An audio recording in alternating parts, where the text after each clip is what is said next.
How long have we been recording? Almost 2 hours. It's okay. Yeah, We're almost done. Getting near the end now. Yep. Okay, so now you need to examine the room. Something I have not been doing at all since we kind of did this the first time around. So, you know what? I'm not gonna just click on it right away. Do you guys remember what the room looked like on the monitor? I think yeah, wasn't the armor facing the other way? Like it was a straight line? A straight line. Essentially, the camera was facing us, more towards the tapestry. Yeah. From like the opposite end of the room. Mm-hmm. So, what part of the room do you think would not be on the screen? The door? Yeah, like the big giant red door. I'm not sure where the door leads. Outside, I guess. Either way, it's locked. Boom. The window? According to the label, it's an oracle bone, I guess so. People try to see the future with this? Nope. Do you know that the thing at the back, at the waist thingy? Yeah, what is that? I examined the wooden box at the far end of the room. It's the only item in the room that can't be seen from the security cameras. It's also one of the few items not under glass. I suspect that Mr. Otten was hiding something in this box. I run my hands along the side of the box, looking for some sort of latch or door. One of the decorative panels on the box shifts under my fingers, but nothing happens. Not gonna lie, when I got to this part yesterday, I'm like, oh shit, are we having an ABC Murders part puzzle? We're getting our... No, please. Thankfully, we have Lee May. Oh, thank goodness. We have our own little gray cell. I point at the box and Lee May approaches it and inspects it carefully. It's locked. What do you mean? I don't see a keyhole on it or anything. She shakes her head. It is a puzzle box. You must rearrange the panels on the side to open the doors. I see. How do I do that? She shakes her head again. I will do it. Yes, Lee May will do it for us. Where were you during the ABC playthrough? Where's your brains? Right? Your gray cells. Aki does Little not gray let me cells. work because she worries about me. But there's no danger with this. I can be useful again. Well, if she wants to, I don't see why I shouldn't let her. No, she probably has a better idea of what to do anyway. I wouldn't actually know where to begin. She touches the side panel lightly and slides it back and forth, tilting her ear towards the box as if she's listening for something. After a few seconds, she moves her hands into the other side of the box and repeats the process. She pauses, takes a step back, and looks at the box carefully. This will take some time. Please return later. Oh, sure. I back out of the room to give her some time to herself. We're going right back in. How's it going with the puzzle box? Lee May nods at the wooden box. I approach it and gently touch the door. I hear a soft click. The door swings open, making a little sound on the smoothly carved hinges. Whoa, good job. My heart sinks as soon as the door opens. It's empty. Lee May nods and touches my hand. A small smile flickers across her lips. That is only the first door. First door? What are you talking about? Door. She takes my hand and places it in the box, pressing my finger against the underside of the top of the box. My fingers tracing out the shape of a small hole carved into the wood. Next to it is a worn series of characters, probably Chinese. There's a keyhole in here. Lee May nods. Oh, she's so adorable. She is. What does the writing say? The key is in the place between mind and body. There must be some sort of secret compartment in here. Well, I guess I'll have to find the key in order to open it. I have already searched this room, but I cannot find it. Then maybe it's somewhere else in the house. It's in the place between mind and body? I wonder what that means. I have no idea. Eyes flick back to the tapestry kitchen? on the wall. Lee May's eyes flick back to the tapestry on the wall. Oh. Is it there? She nods. And back up to the other room. Well, okay. Remember the animals on the tapestry? Yes. What are the two that represent mind and body? The tiger. I have no idea. The dragon and the tiger. Ah! Wow! The bulb! The light bulb! Yep. The center of the fountain features a dragon and a tiger. Is that the space between mind and body that the puzzle box was referring to? I would never figure this out. I run my hand along the orb. Nothing. Mr. Otten was trying to keep all this secret, so I look up at the camera on the ceiling and move around the fountain slowly until I'm hidden from view. Sophia is going to kill me if she finds me messing with this thing. I run my hand down the orb carefully until I feel a seam in the glass.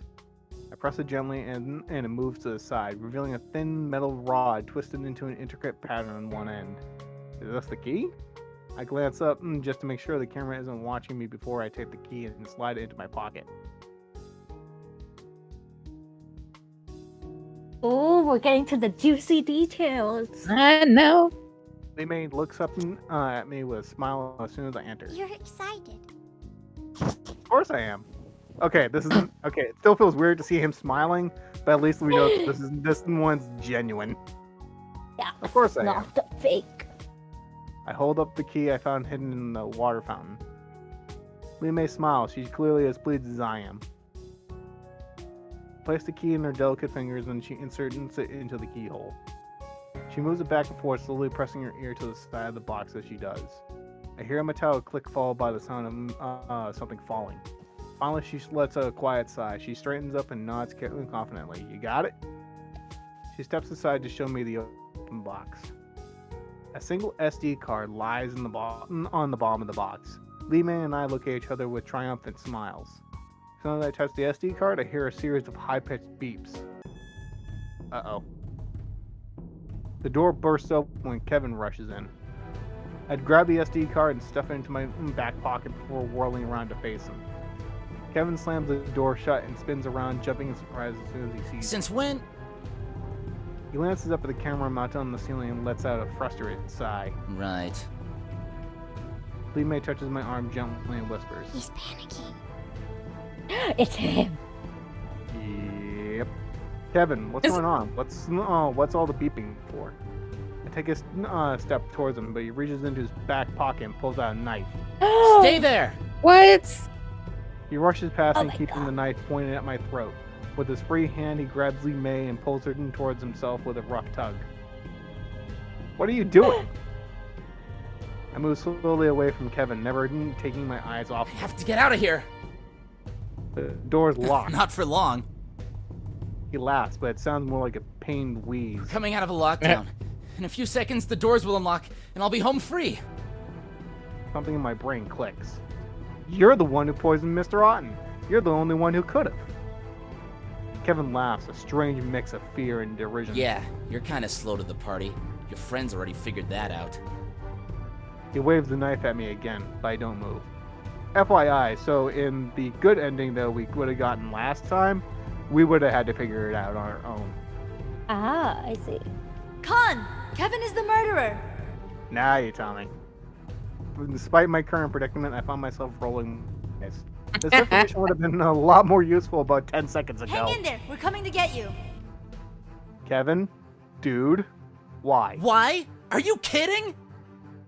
He moves towards the exit as quickly as he can, but Li-Mei isn't cooperating. Her body hangs limp, and he's forced to drag her towards the door. He took advantage of my family. He ruined their lives, and it's my fault. I had to. No, you didn't. You're so short-sighted. Did you even think of any of this through at all? We're interrupted by a pounding on the door. Kevin, we know you're in there. He puts his finger into his lips, motioning for the two of us to be silent. Detective, he has a knife, and he's gotten Li-Mei. Presently, the pounding on the door stops. Did they give up? I hear a soft beeping noise. Sounds like they're trying to override the retina detector. I don't think Kevin's noticed yet. Kevin moves slowly towards the exit, eyes darting between me and the door. And I move towards Kevin, but his grip on Li-Mei tightens. I don't. Li-Mei's voice is only a whisper, but the fear in her eyes looks more like concern for me than for her own well-being. Kevin stumbles a few paces back, dragging Li-Mei along with him. He's already breathing heavily. It's obvious he's not used to anything physically strenuous. Still, the look in his eyes promises that he's not going down without at least attempting to put that knife in someone's chest. I take a step forward and he moves one step towards the exit. I take another step forward and Kevin swings the knife at me. It whistles through the air and I try to jump out of the way. My ankle twists under my weight and I stumble forward. Ugh, Alex! Alex. The door bursts open, and Detective Gursky and Aki freeze as soon as they see the situation. I'm fine. Hold my hand up, motioning for Gursky and Aki to stay at a distance. Switch my gaze back and forth between Kevin's eyes and the knife in his hand. There's got to be an opening. Detective Gursky and Aki stand in the doorway, not daring to move. Kevin keeps his knife trained on me. Out of the corner of my eye, I see Aki blink. Suddenly, Kevin's body shivers. He looks around wildly as if he's in a daze, and the hand holding the knife goes limp. Nice. Without hesitation, I race forward and swing my arm. My fist meets his face, and he stumbles back. He drops the knife, and he falls to the ground with a clatter. Detective Gursky moves in quickly, grabbing Kevin's free hand and expertly twisting his arm behind his back. He gives me a grudging smile. Not bad, kid. I release Kevin and allow Gursky to take over. As soon as I do, Lee May turns to me and takes my hand. I look down at her and give her a reassuring smile. It's okay. Kevin won't hurt you anymore. She smiles back at me. She looks grateful, but there's something about her eyes that still reflects fear. She's not afraid of Kevin, though. So, before I can ask, she gives my hand a small squeeze. Thank you. Out of the corner of my eye, I see Aki watching the scene with a dissatisfied look in her eyes. I approach her and lean casually towards the wall beside her. So, that little panic attack that Kevin had just a moment ago. You can thank me later. She flashes her unusual confident smile. You know, you blink every time you do it. Not very subtle. A poker arm is somehow that will help me get my point across. I'm not sure why I'm teasing her. I guess I'm curious to see her reaction. And you pass out every time you use your Kansei. Okay, you have a point. I could teach you how to control it if you want. How to stay conscious.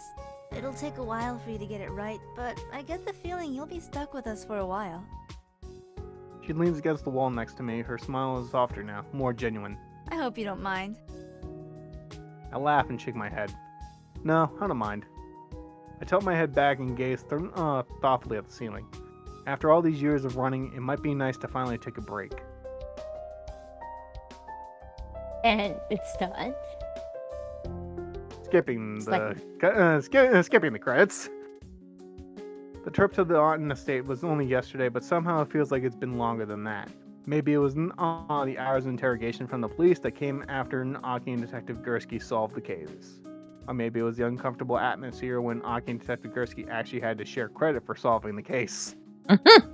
Maybe it's just a strange feeling of nostalgia. Everything felt so familiar. Piecing together people's lives, the adrenaline rush. It's the first time I felt real in 3 years. Hopefully today isn't as eventful as yesterday. Aki stretches and throws herself on the couch. I feel like celebrating our mission accomplished by doing absolutely nothing. That's a mood. Mission accomplished. But your client is dead. Ah, good point. Well, either way, we don't have any work today. We might as well enjoy it. The words have barely escaped Aki's lips when there's a firm knock at the door. Aki looks at Lee May. The petite girl runs to the door and stands on her toes to peer through the eye hole. When she turns around, she doesn't look pleased. Detective. Great. Aki takes her time unlocking the door. Finally, she makes a great show of opening it. Well, hello, Miko. What brings you to this corner of the world? Oh, I don't know. I guess I just assumed that you want to know what happened with Kevin. What happened? We found his prints on the bottle that Sophia brought us. Once we showed him, he pled guilty. He added liquid nicotine to Mr. Otten's cognac and simply waited for him to drink it. When you showed up that day, Mr. Otten had a panic attack, and he went to the bottle for comfort. We wound up killing him instead. What's going to happen to Mr. Otten's estate now? Hard to say. Technically, it belongs to Liam, but we're having trouble finding him. Where'd he go? He ran off during all the confusion. Guess he didn't want to be arrested for his own crimes. Aki looks severely disappointed. So he's still out there somewhere? Don't worry, we'll find him. He smiles pointedly at Aki. We always do. She flashes him her trademark grin. You don't have to tell me, officer. Gursky Well, laughs. I'll be seeing you kids around. Try to stay out of trouble, okay? Anything you say, sir. From the smile on Aki's face, I get the feeling that that's not a pledge we're going to be able to keep. And again, looking at Gursky's face, I'm fairly certain he doesn't expect us to keep it either. Staying here might not be so bad after all. For the first time in a long time, I'm looking forward to what tomorrow will bring. Well done, you solved the case. And unlock some bonus scene. But I need to show you the other ending. Okay. What was on the SD card. Oh yes, I am curious. I'm just trying to remember which one of these was it. I think it was this one. I mean, hold on. Yep. Damn room. Found the key in the drawer. Should take the eliminate one. Oh, okay. Okay, so I just need to get the key. I'm not gonna read aloud this You're That's okay. because we just went through all this. Yes, didn't yada yada. Uh-oh. Wait, what? Wrong. Maybe this one?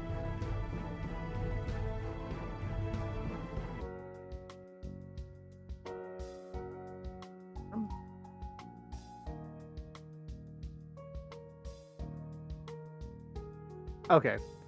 Pace back and forth in the hallway, slowing. But I feel like I'm close to something, but I can't put my finger on it. My thoughts are interrupted by the sound of the sirens. Looks like the police are finally here. Didn't all this investigating, I still haven't figured out who the killer is? Well, I guess I really should just leave it to the professional when the case is over. Oh! As soon as we arrive back at the apartment, Aki locks the front door and turns to face Lee May and I. So, did you find anything? Well, yeah, I'm not exactly sure what it is. I pull out the SD card from my back pocket. Where did you find that? Museum. Mr. Otten went to great lengths to keep this hidden. Then we'd better have a look at it. I don't know. Don't you think we should hand this over to Detective Gursky? Why would we do that? If it's important, we'll let him know about it eventually. Besides, it's not like the police would have found that anyway, so they're not missing out on anything. I guess so. So what are we waiting for? Let's have a look at this. She pops the SD card into their computer and we wait patiently for the data to load. I click through the files quickly and we scan on the contents of each one as they load. Most of it looks like little more than complicated formulas and diagrams to me. Something about them breaking down certain types of tissue, it seems. A lot of this is pretty complicated stuff. No kidding. It looks like Mr. Otten's been working on some sort of secret project for quite some time. Suddenly things start to fall into place. His office was private so that no one would see him working. When he was done, he'd hide his progress in the vault in the museum. No one would even guess anything was there. Wherever the person this project was, it must have meant a lot to him. Oh hey, a video file! I double click and the file pops open. A pixelated video fills the Wow, screen. lousy camera quality. Aki frowns and criticizes the video, but it doesn't do much to improve the quality. From what I can make out, the video appears to be of a young man walking down a bare white hallway. Where was this taken? It looks like security camera footage. The angle's very high. So Mr. Otten was spying on someone? That's creepy. The video zooms in on the young man's face and an uneasy feeling settles in my stomach. Aki stares at the screen, then back at me. Khan, this guy in the video? That's you. Bam! Oh. Ooh. Yeah. I think I could show you guys the ending that we could have gotten the other night.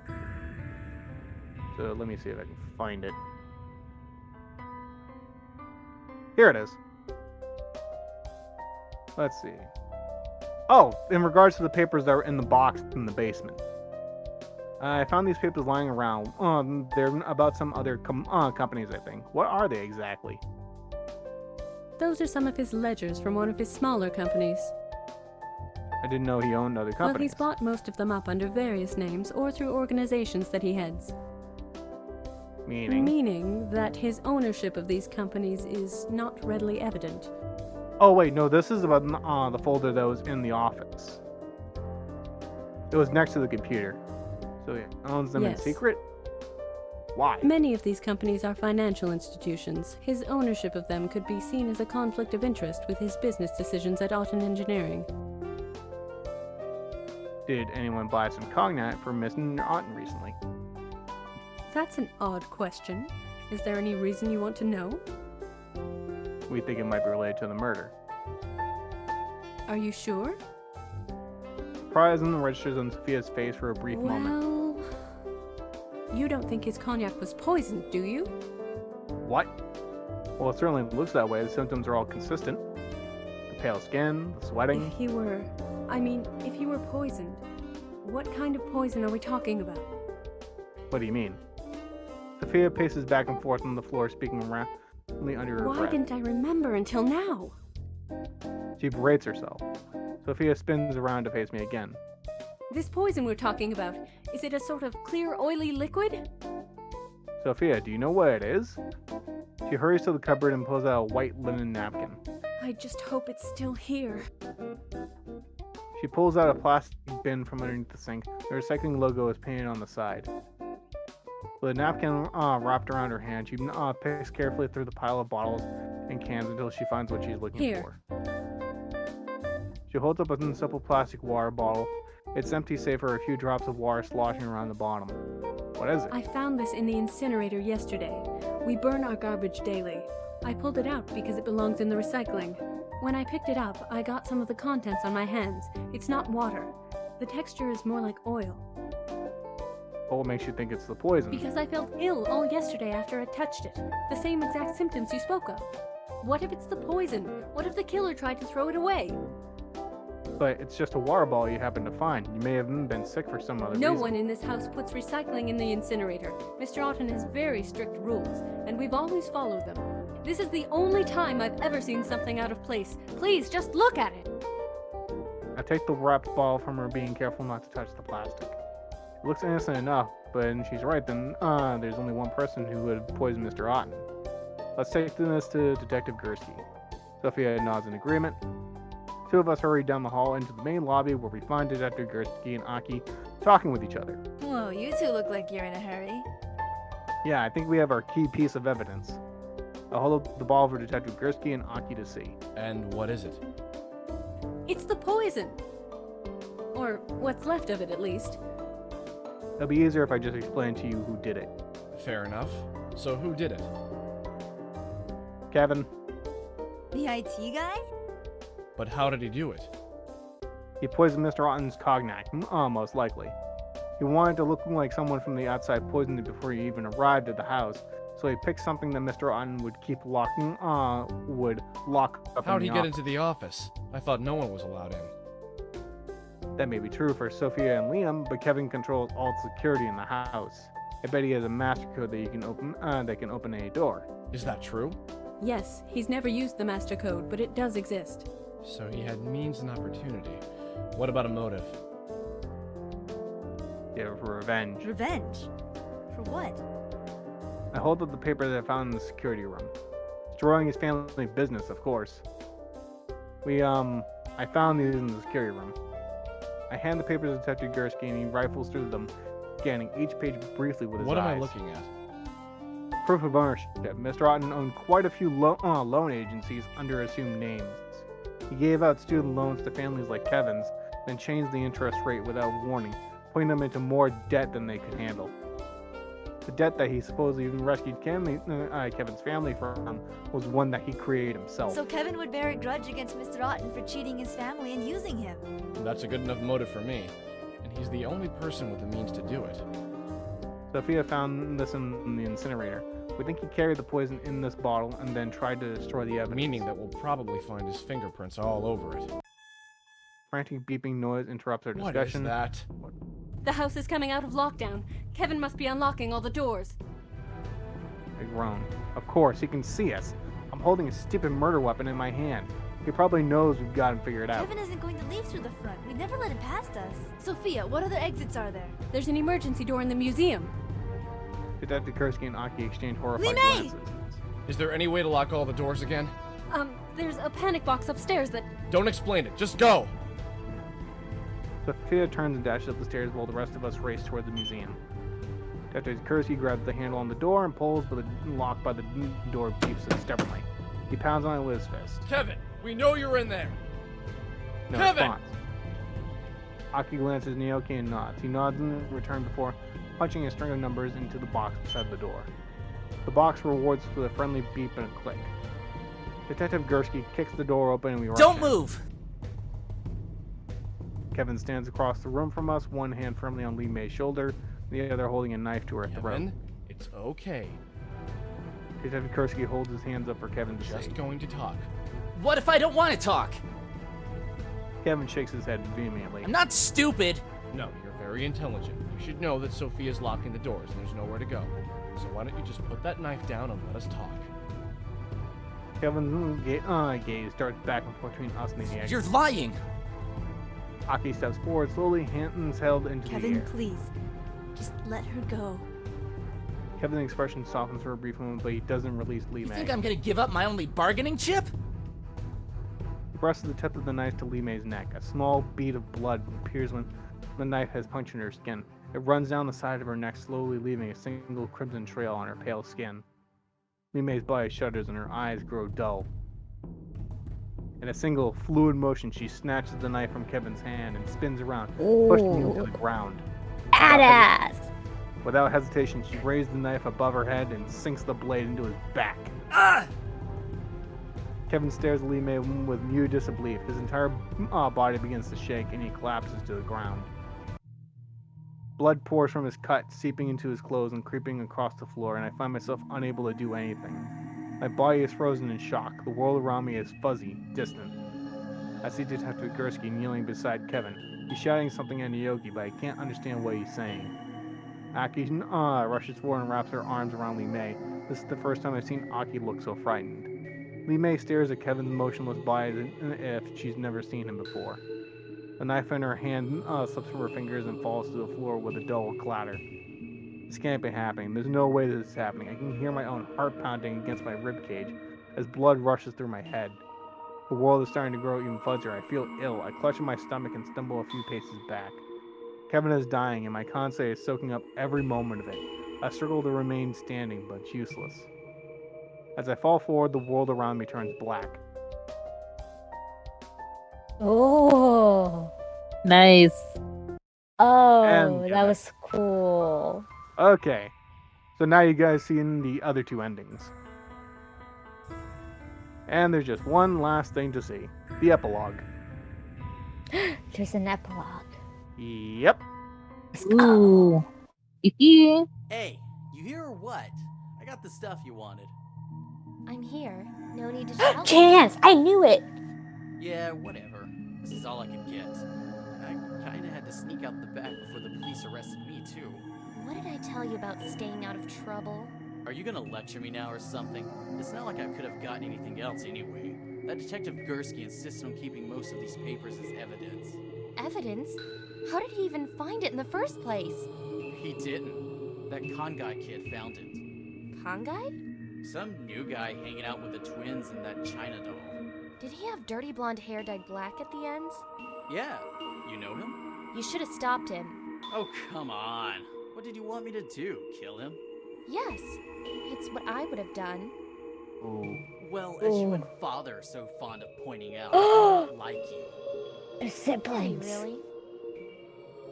Well, at least you finally managed to do your job. How many years did it take you again? Oh, don't even start. I did what you told me to do. So you'll leave me alone now, right? You're free to go. Go enjoy the rest of your pitiful life, Liam. There's not much left of it after all. Ooh. My gosh. Oh, I knew she would do something. I was like, why isn't she in this move? Like this thing yet? Like they teased her so much in the last one, and she does show up. Yep. I'm definitely curious what happens in the next one. We Me all too. Yeah, but it's another case of I definitely need to play through it first. Because there's so many more endings to the next one. There's at least like 4 or 5. So, yeah. Yay. But, so, what did we think about this game?